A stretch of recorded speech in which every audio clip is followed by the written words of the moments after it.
Shalom, shalom mon peuple, que la grâce du Seigneur soit avec vous. Bienvenue sur ma chaîne pour une nouvelle vidéo.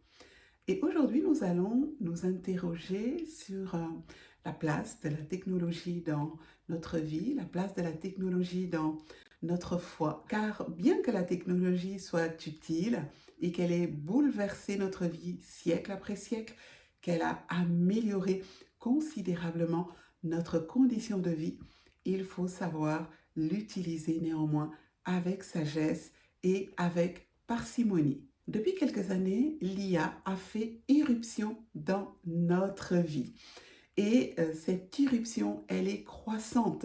Elle ne cesse de prendre une part toujours plus grande dans notre quotidien.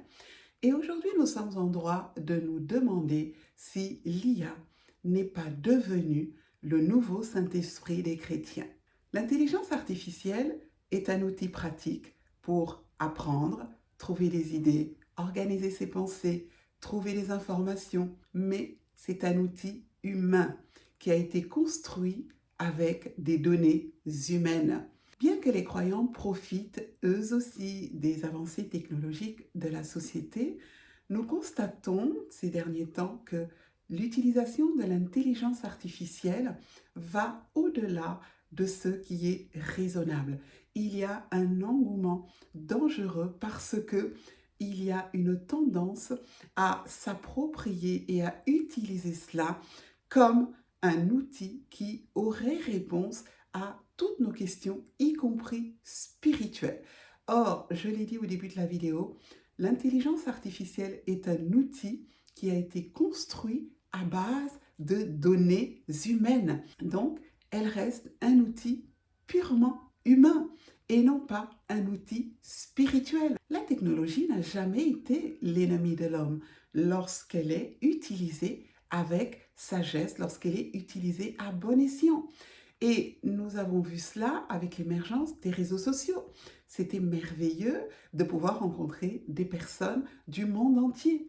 Mais nous avons très vite vu les limites également des réseaux sociaux. Le fait de l'utiliser de façon abusive, de l'utiliser en excès.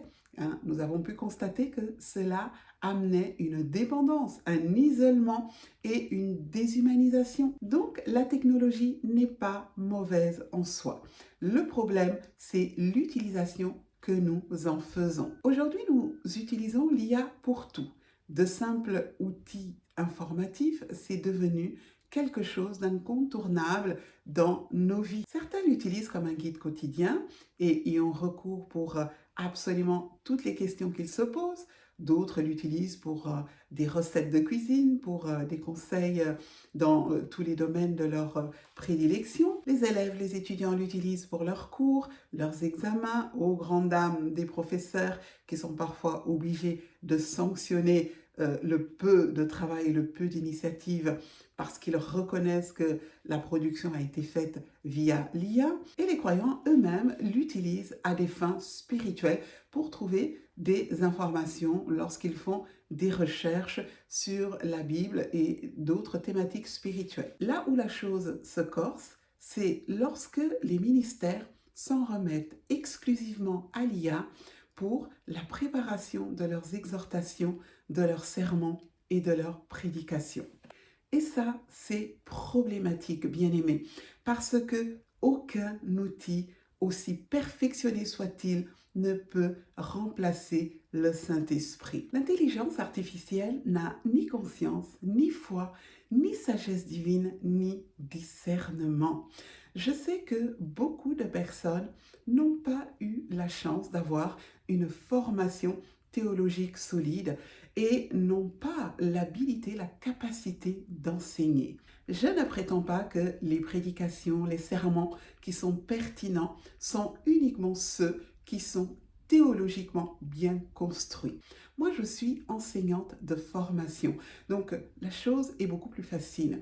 Mais l'IA n'a pas habilité à vous communiquer cette capacité qui vient uniquement du Saint-Esprit. Quels sont les risques réels? Tout d'abord, un déplacement de la confiance et de la dépendance au Saint-Esprit. On risque, nous, ministères, d'être beaucoup plus dans la facilité et de passer moins de temps à genoux dans la prière, à rechercher la présence du Seigneur et à rechercher le message que le Saint-Esprit veut communiquer à son peuple. N'oubliez pas que les choses spirituelles réclament des réponses spirituelles et cela, aucune intelligence artificielle ne la possède. Un serviteur ou une servante de Dieu doit s'appuyer sur la parole avant tout et sur la conduite du Saint-Esprit. Lorsque nous ne le faisons pas, nous risquons d'obtenir un résultat qui est charnel, une œuvre qui est charnelle, une œuvre qui est artificielle et qui vient tout simplement de l'effort humain. Lorsque nous nous tenons devant le peuple de Dieu pour prêcher, pour apporter un message, eh bien, ce que nous voulons, c'est que ces personnes soient impactées. C'est que le souffle du Saint-Esprit parcourt la parole, illumine la parole, éclaire la parole et puisse amener un changement et une transformation.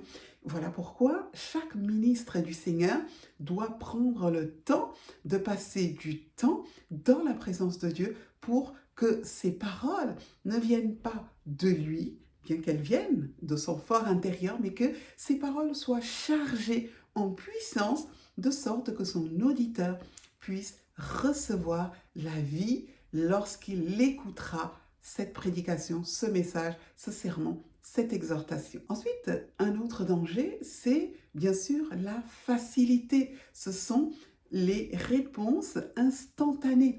Et ça correspond au siècle dans lequel nous sommes où tout est rapide, on veut aller vite, on n'a plus la patience d'attendre. Nous sommes vraiment dans le siècle, dans l'ère de l'instantanéité. Et ça, c'est quelque chose qu'il faut proscrire parce que nous devons prendre du temps dans la présence de Dieu pour attendre sa réponse, pour attendre ses conseils, pour attendre et recevoir de lui. Habakkuk disait, je me tiens à mon poste pour attendre et je veille pour voir quelle est la parole que le Seigneur me donnera. Et c'est pareil pour nous, serviteurs, servantes de Dieu. Cette attente, c'est quelque chose d'indispensable parce qu'elle nous place dans une perspective juste et qu'elle nous permet de nous en remettre au Seigneur, donc de dépendre de lui, de dépendre de ses solutions. Un autre risque à ne pas négliger, c'est confondre la communication, l'information avec la communion. Lorsque nous passons beaucoup plus de temps devant l'intelligence artificielle, lorsque nous passons beaucoup plus de temps à rechercher les réponses avec ChatGPT ou Claude, que sais-je, au lieu de passer du temps dans la parole de Dieu, nous déplaçons cette perspective. Et c'est de cette façon que l'ennemi aussi arrive à nous séduire parce que petit à petit, nous ne nous rendons pas compte que nous ne sommes plus dépendants de Dieu, mais que nous sommes dépendants d'un outil. Et c'est quelque chose qui va grignoter le temps que nous devons passer avec le Seigneur pour recevoir ses instructions. Pour résumer, l'IA est donc un outil performant, puissant, qui peut véritablement apporter un plus dans notre vie de croyant, mais elle ne peut pas remplacer une communion et une dépendance au Saint-Esprit. L'IA reste un outil humain construit avec des données humaines, tandis que la Bible travaille avec le cœur, avec le souffle du Saint-Esprit. Voilà pourquoi nous devons faire attention, comme toutes les technologies modernes, à l'utilisation que nous en faisons. La technologie n'est pas l'ennemi des croyants, à condition que nous puissions leur donner leur juste place. Que le Seigneur vous bénisse et je vous dis à très bientôt. Shalom!